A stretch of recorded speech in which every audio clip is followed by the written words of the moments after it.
Friends, আশা করি তোমরা সবাই ভালো আছো।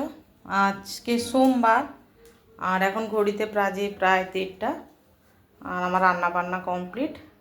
চলো তোমাদেরকে দেখিয়ে দিই আজকে দুপুরের মেনুতে কি কি আছে। তো প্রথমেই দেখো, এখানে রয়েছে শুশনি শাকের ভাজা, এটা কিন্তু কালকের, আর একটুখানি আছে, এটাই আজকে বের করে নিলাম। আর ভাত, আর রয়েছে চিংড়ি মাছের আলু দিয়ে ঝাল, একটু বড় সাইজের চিংড়ি মাছ। এখানে রয়েছে স্যালাড,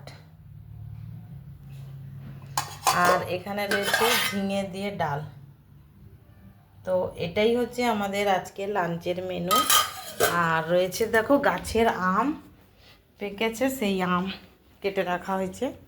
এই যে আমটা কেটে রেখেছি।